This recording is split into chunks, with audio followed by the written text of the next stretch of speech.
तेतलीपुर नगर के राजा कनकरथ के अमात्य तेतलीपुत्र थे।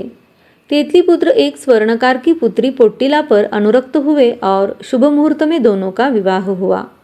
दोनों में परस्पर गहरा अनुराग होने से कुछ समय तक दोनों का दाम्पत्य जीवन सुखपूर्वक चलता रहा, किंतु कालांतर में स्नेह सूत्र टूट गया। तेतलीपुत्र को पोट्टिला के नाम से भी घृणा हो गई। पोट्टिला इससे बहुत उदास और खिन्न रहने लगी। उसकी निरंतर खिन्नता देख एक दिन तेतलीपुत्र ने उससे कहा, तुम चिंतित मत रहो, मेरी भोजनशाला में बहुत अशन, पान, खादिम और स्वादिम तैयार करवा कर श्रमणों, माहनों, अतिथियों, भिखारियों को दान देकर अपना समय बिताओ। पोट्टिला यही करने लगी। उसका समय इसी कार्य में व्यतीत होने लगा। संयोग से एक बार तेतलीपुत्र में सुव्रता नामक आर्या अपने शिष्य समुदाय के साथ पधारी।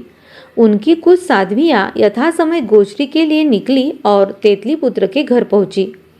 पोट्टिला ने उन्हें आहार पानी बहराया और उनसे निवेदन किया कि मैं तेतलीपुत्र को पहले इष्ट थी, अब अनिष्ट हो गई हूँ।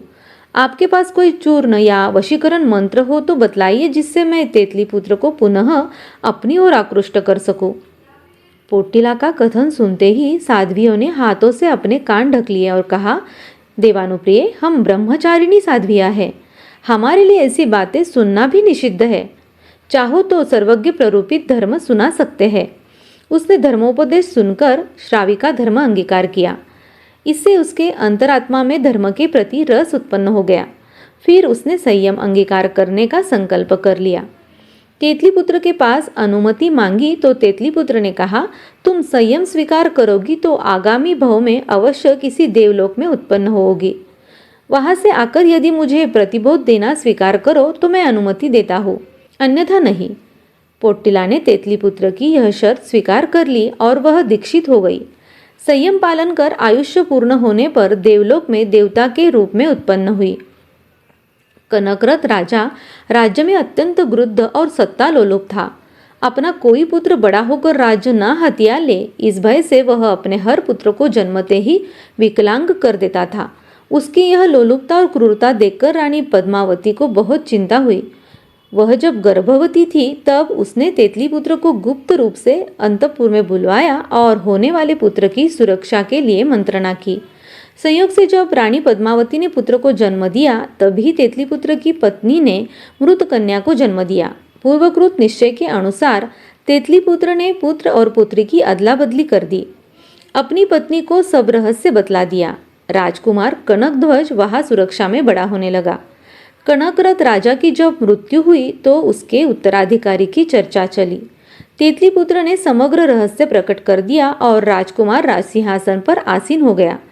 रानी पद्मावती का मनोरथ सफल हुआ। उन्होंने राजा कनकध्वज को आदेश दिया कि तुम तेतलीपुत्र के प्रति सदैव विनम्र रहना, उनका सत्कार सम्मान करना। यह राज सिंहासन वैभव तुम्हारा जीवन इन्हीं की बदौलत है। राजा कनकध्वज ने माता के आदेश को शिरोधार्य किया और वे अमात्य का बहुत आदर करने लगे। उधर पोट्टिला देव ने अपनी प्रतिज्ञा के अनुसार तेतलीपुत्र को प्रतिबुद्ध करने के अनेक उपाय किए, पर राजा द्वारा सम्मानित होने से उसे प्रतिबोध नहीं हुआ। तब देव ने राजा आदि सभी को उसके विरुद्ध कर दिया। एक दिन जब वह राज्यसभा में गया तो राजा ने उससे बात भी नहीं की। सत्कार सम्मान न करके विमुख होकर बैठ गया। तेतलीपुत्र ऐसा बदला हुआ व्यवहार देखकर भयभीत होकर वापस घर लौट आया। मार्ग में और घर आने पर परिवारजनों ने उसे किंचित भी आदर नहीं किया। सारी परिस्थिति बदली देख तेतलीपुत्र ने आत्मघात करने का निश्चय किया। आत्मघात के सभी उपाय आजमा लिए, पर दैवी माया के कारण कोई भी उपाय सफल न हुआ। जब तेतलीपुत्र आत्महत्या करने में असफल हो गया, पूर्ण रूप से निराश हो गया, तब पोट्टिला देव प्रकट हुआ। उसने अत्यंत सारपूर्ण शब्दों में उसे प्रतिबोध दिया। उसी समय तेतलीपुत्र को शुभ चिंतन के प्रभाव से जाति स्मरण ज्ञान उत्पन्न हुआ। अपने पूर्व भव को देखकर तेतलीपुत्र ने नूतन जगत में प्रवेश किया। वे स्वयं दीक्षित होकर संयम का यथाविधि पालन करके अंत में इस भव प्रपंच से सदा सदा के लिए मुक्त हो गए।